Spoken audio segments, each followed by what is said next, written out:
In this video, we want to look at Lemonade insider transactions. There's been a lot of selling since their IPO, but also not a lot of buying. Also notable to remark. So we want to take a look at this. Is this important as an investor in Lemonade or someone considering investing in Lemonade? Does this shake your confidence in the stock or in the stock's sort of potential of the future? Try and look at this a little more closely. So I did a video on this about a year ago. A lot of people criticizing Lemonade for selling at that time. A lot of confusion I saw about a year ago. So I will link that if you want to see that video. It kind of builds on top of that one. And in that video from a year ago, Daniel Schreiber, people were asking back February 3rd, 2021, people were asking about the number of sales they were seeing from the Lemonade management. And Daniel Schreiber, one of the co-founders and co-CEOs, said, "Thanks for the question and concern. I totally get it. Please know that for both Shai and I, the overwhelming majority of our net worth is invested in Lemonade, and we don't expect that to change anytime soon. We're long Lemonade.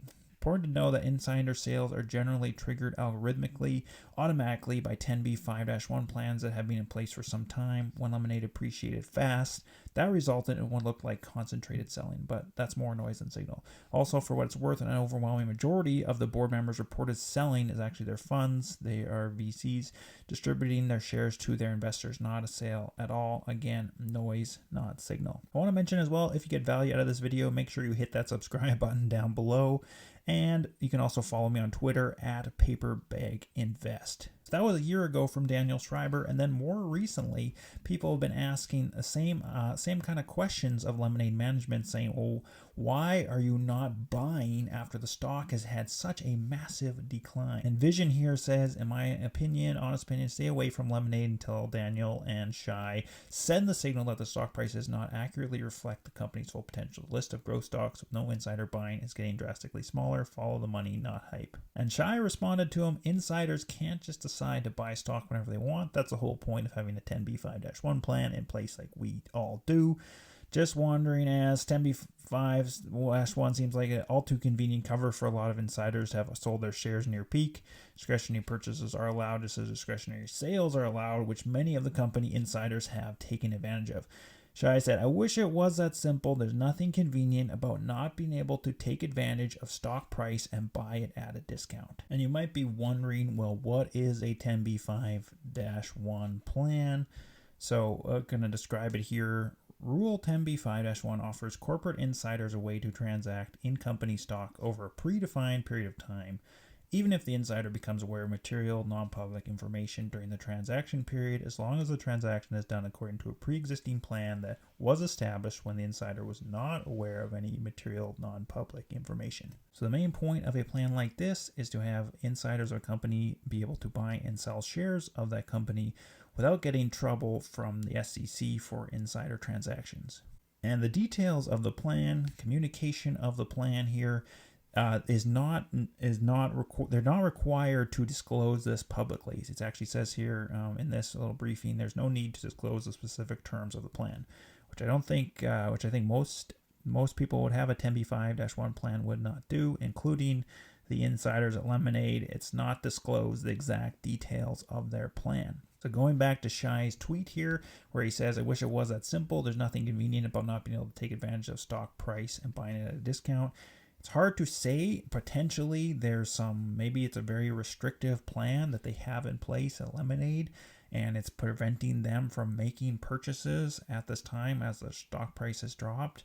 There's also typically a cooling off period, which I've heard 6 months. I also read was 120 days between buying and selling. Now for Shai and Daniel, I think 6 months or 120 days would have passed by now from when the last time they had a sale. So you'd think that the cooling off period would have passed and they would be able to buy, but we don't really know the details of their plan since it's not disclosed. Maybe there are more details or more restrictions that are stopping them inside their plan from making purchases at this time, at least when you're looking at Shai and Daniel, the two co-founders and co-CEOs.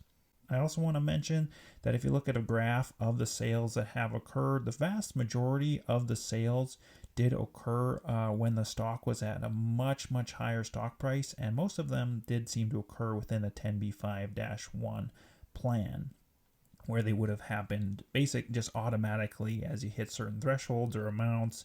They would have algorithmically triggered a sale, and those sales occurred. There's been a lot less sales as the stock has declined, but also lack of buying. Now for Daniel and Shai, the two largest shareholders, two co-founders, two co-CEOs, I think the two most important people that really show kind of the long-term view or of success or failure of the company is really looking at these two guys, and what they're doing with the stock. Nothing really has changed even since the last video I did. They haven't been buying or selling since that time. And again, maybe their own plans restrict buying or still are restricting. Maybe we'll see some buys from them. They also didn't really sell a huge amount, these two guys, overall. If you look at, so maybe they don't actually have, that much sort of liquid cash or available that they really want to invest in a company, when so much of their net worth, probably much of their net worth as individuals, is already in the company in shares there. So I did this in my last video, and this really hasn't changed to any significance even in the last over a year plus since then. This little spreadsheet kind of showing a summary of insider transactions by Lemonade. So Daniel, he has some personal shares, and then he has another fund, or I guess corporation of some kind, set up as Dan and Dan Limited, that I believe he has complete control of those shares as well. And then both Daniel and Shai have some SoftBank shares. I'm not sure if they actually have some ownership in these shares, but they do have the voting rights of these shares. And it's actually 3 times this amount. It's about 11.9 million shares that SoftBank owns, that the two of them and another individual all have the sort of voting rights for. So I just divided that by 3 to kind of show that amount. But for Daniel, he moved a lot of his personal shares. He did sell. That's why some people sometimes say Daniel sold 90% of his shares. Not really true. He sold 90% of his shares when he bought a lot of shares through Daniel from July 7th, their IPO, to this is January of last year. And again, this hasn't really changed much since. If you select this and look at the sum of these, you're at 3.5 million shares. And over here, you're at about 2.7. So he did sell shares there. And if you include his SoftBank shares, maybe he has ownership as well there, it's about 11% drop overall in his shares. Shai was actually less, so he's had about 3.9 million shares and had sold some when they're at those higher levels, had a number of small transactions. Again, mostly, I think maybe entirely or mostly through this 10b5-1 plan. And then SoftBank shares didn't have any change there either. So about 7% drop overall, or maybe 13% or so of his personal shares. So for Daniel and Shai, I think there's 2 main reasons why they might not be buying shares at this time. Number one is maybe they just feel there's so much of their personal net worth is already in the company. I mean, they each own around 5% of the company for sure at a minimum. Possibly more, like up to 10% if they own some of these SoftBank shares. Together they have voting rights.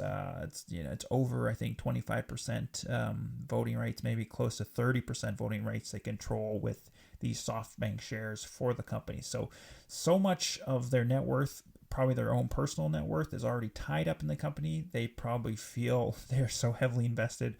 Why would they bother using other funds they have on the side to buy more themselves? So that could be reason number one. They really didn't sell too much, and they're already heavily invested. Why are they planning to buy more?